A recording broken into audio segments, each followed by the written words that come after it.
ఒకటో పేతురు 1:6 ఇందువలన మీరు మిక్కిలి ఆనందించుచున్నారు.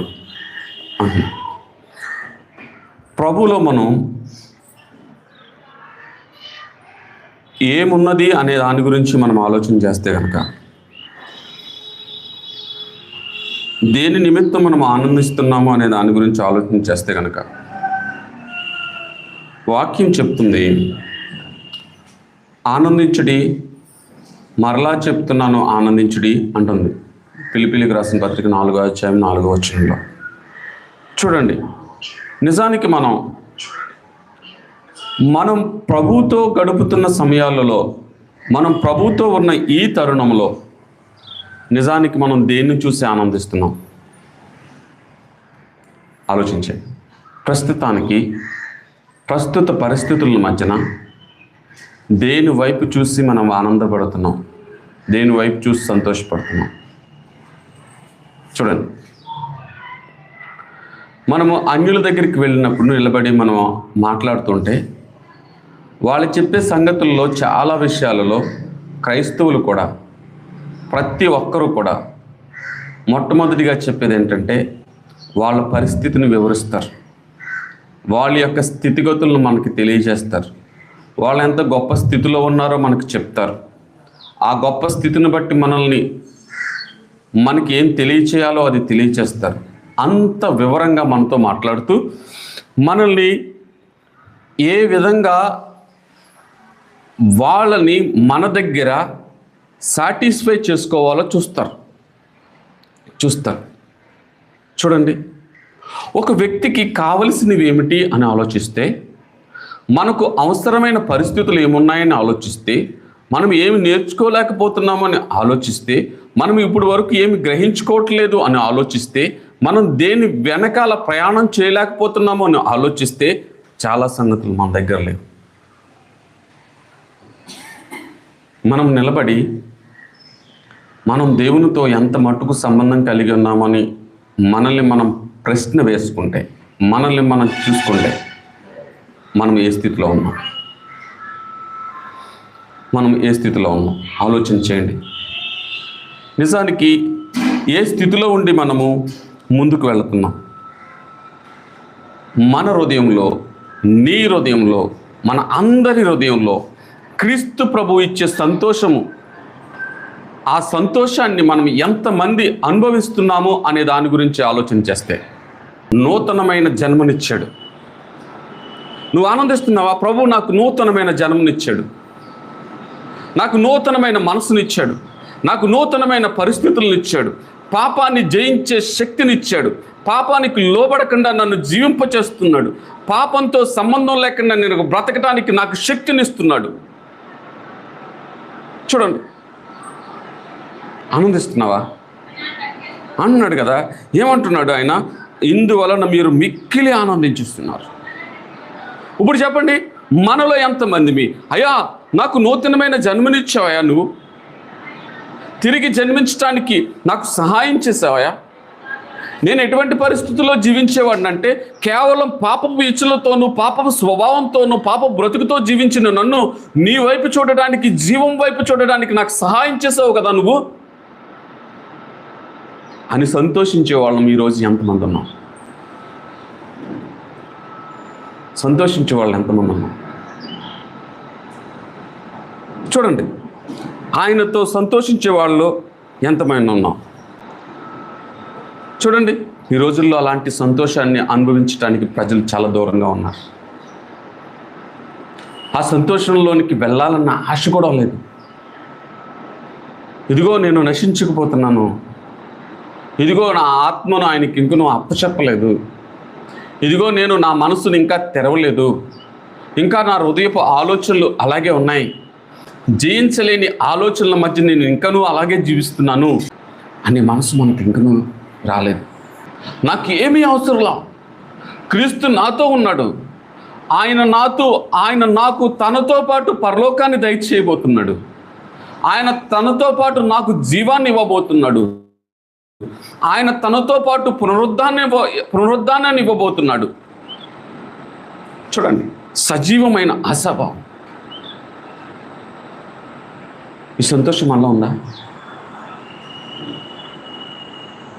చెప్పండి. ఈ సంతోషం కోసం మనం బ్రతుకుతున్నామా? ఎల్లప్పుడూ చూడండి, ఈ లోకంలో మీరు నేను సృష్టించుకున్న ఈ లోక అధికారులు సృష్టించే ధనం కోసం మన మనసు 24 గంటలు దాని మీద దృష్టి ఉంటుంది. ఆలోచించండి. మనము 24 అవర్స్లో ఎన్ని గంటలు దాని కొరకు కష్టపడి పనిచేస్తున్నాం, ఎన్ని గంటలు దాని తీర్మానంలో బ్రతుకుతున్నాం, ఎన్ని గంటలు దాని విధానంలో మనము మోసపరుచుకుంటున్నాం, ఏ విధంగా మనము లోబడలేని పరిస్థితుల మధ్యన జీవిస్తున్నాం. చూడండి, క్రైస్తవులుగా, సేవకులుగా, చూడండి విశ్వాసులుగా దేవుణ్ణి వెంబడిస్తున్న మనం ఎంత పరిమాణంలో క్రీస్తునందు ఆనందపడుతున్నాం. చూడండి, ఆ మారు మనసు కొరకైన ఆశ మనలో లేదు. దేవుడు పాపాన్ని చూపించక కాదు, దేవుడు పాపాన్ని బహిర్గతం చేస్తున్నాడు. ఎంత దుష్టత్వం మనలో ఉందో చెప్తున్నాడు, ఎంత పాపం మనలో ఉందో చెప్తున్నాడు, ఎంత అయోగ్యంగా జీవిస్తున్నామో చెప్తున్నాడు, ఎంత లోబడలేకపోతున్నామో ప్రభు బోధిస్తున్నాడు మనకి. ఈ బోధిస్తున్న క్రమంలో ఆ సజీవమైన ఆశ ఏది? నన్ను నేను శుద్ధీకరించుకోవాలి, నన్ను నేను కాపాడుకోగలగాలి, క్రీస్తునందు నా జీవము అంటుకట్టబడాలి. చూడండి, క్రీస్తునందు నా జీవము అంటుకట్టబడాలి. ఆయనతో పాటు నేను నడిచి జీవించే క్రమాన్ని సంపాదించుకోగలగాలి, ఆయనతో పాటు బ్రతకాలి అనే ఆశ మన జీవితాల్లో ఏవి? మనకి ఇంకో సంతోషం లేదు. రానున్న దినాల్లో పరలోకంలో ఆయనతో పాటు సంతోషిస్తున్నాను. చూడండి, రానున్న కాలంలో మనం పరలోకంలో ఆయనతో పాటు సంతోషించబోతున్నామన్న ఆశ మనకు లేదు. చూసారా, మనకి ఎప్పుడు చూసినా నిరాశ, నిస్పృహ, వేదన, దుఃఖము. నీవు బయట వారితో పోల్చుకున్నప్పుడు నీకు ఎంత సంతోషాన్ని ప్రభు ఇచ్చాడు. సరిచేసుకోలేని అవకాశాలు లేక పాడైపోతున్న వారు కోకొల్లలు. సరిచేసుకోవడానికి ప్రభు నీకు అవకాశం ఇచ్చిన తర్వాత కూడా నువ్వు సరిచేసుకోకుండా, ఆయన అందు సంతోషించకుండా, ఆయన సంతోషంలో నువ్వు పాలిభాగస్తుడు కాకుండా వెళ్ళిపోతుంటే కనుక మనం ఏ స్థితిలో ఉన్నాము ఆలోచించాలి. మనం ఏ స్థితిలో ఉన్నాము? నువ్వు ఆనందించటానికి ఏమీ లేదనుకుంటున్నావు, నువ్వు సంతోషించటానికి ఏమీ లేదనుకుంటున్నావు. కానీ ఆ ఉన్నతమైన ప్రమాణాలలో నిన్ను జీవింపచేసే క్రీస్తు నీతో ఉన్నాడు.